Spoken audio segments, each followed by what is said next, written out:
एकीकडे अस्मानी संकट सुद्धा शेतकऱ्यांवरती ओढावलेलं आहे आणि त्यामुळे शेतकऱ्यांचं अक्षरशः कंबरडं मोडलंय।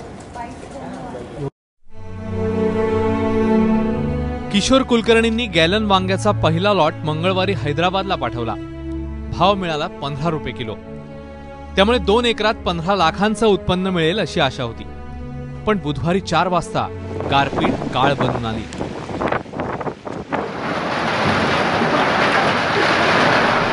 वांग्याच्या झाडांना मार बसला, फुलं गळली, पानं कापली। हे 2 एकरचा प्लॉट आहे, 3 लाख रुपये आत्तापासूनचा खर्च। आत्ता भाव चांगले होते, या 2 महिन्यात 2-4 लाख रुपये मिळाले असते। ती 4थं वर्ष सलग नुकसानीच आहे।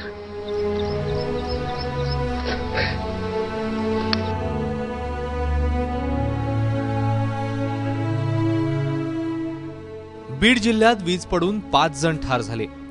उडणवाडी शाळेचे पत्रे उडाले।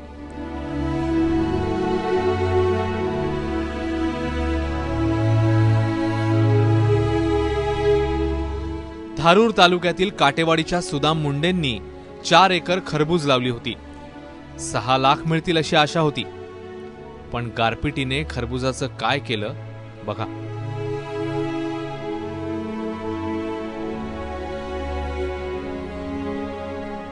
सर 4 एकर मध्ये खरबूज होते।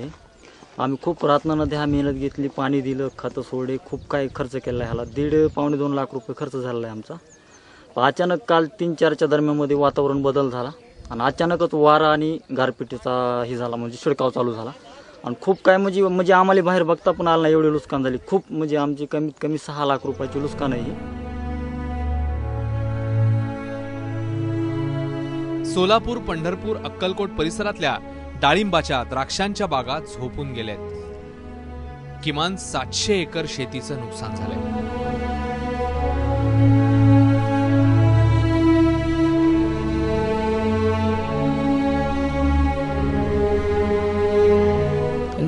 जवळजवळ 90%च्या पुढेच नुकसान झालेलं आहे। याचा म्हणजे काय उपयोग होत नाही। या द्राक्ष घडाचा कुजून असून ह्याची साखर आता रिवर्सिटी, त्यामुळे बेदान पण करता येत नाही, ह्याचा काहीच नाही, संपूर्ण नुकसान।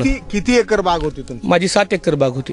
7 एकर बाग। सगळ्या बागेला सगळ्या बागेला फटका बसला। पावसाळा निसता नाही तर प्रचंड गारा पडल्या आणि त्या गारा पडल्यामुळं आता हे फ्लॉवरिंग मध्ये आलेलं, सेटिंग व्हायला लागलेलं माझं डाळिंब आहे। तर ह्या सगळ्या कळ्यांना मार लागून खाली तर सगळं सारवण झालेलं तुम्हाला दिसेलच, परंतु यामध्ये पाहिलं तर ही सगळी काळे स्पॉट वगैरे तयार झालेले आहेत। याच्यामध्ये नुकसान प्रचंड झालेलं आहे। बुधवारच्या गारपिटीने 7 जिल्ह्यातल्या 5 लाख हेक्टर शेतीचं नुकसान झालं। गहू, ज्वारी, हरभरा आडवा झाला। शेतकऱ्याला काढणी, मळणीसाठी अधिकचे पैसे मोजावे लागतील। 20हून अधिक जनावरांचा मृत्यू झाला। वीज पडून बीडमध्ये 5 आणि सोलापुरातला 1 जण दगावला। आज पणन राज्यमंत्र्यांनी पाहणी करून पंचनामे करण्याचे आदेश दिलेत। शेतकऱ्यांचा प्रतिनिधी म्हणून त्या सरकारमध्ये काम करत आहे आणि पूर्वी काय झालं याच्यापेक्षा आता आपल्याला काय करावं लागेल हे अत्यंत महत्त्वाचं आहे। महसूल मंत्री चंद्रकांत दादा पाटील यांच्याबरोबरही सकाळी माझं बोलणं झालेलं आहे। शासनाला अहवाल आला की ताबडतोब त्याच्यावरती लगेच निर्णय कॅबिनेटमध्ये घेतला जाईल। या बाबतीमध्ये कोणत्या प्रकारची अडचण असणार नाही। एकीकडे कर्जमाफीवरून विधिमंडळात गोंधळ सुरू आहे, दुसरीकडे अस्मानी संकटाने शेतकरी पुन्हा बेजार झालाय।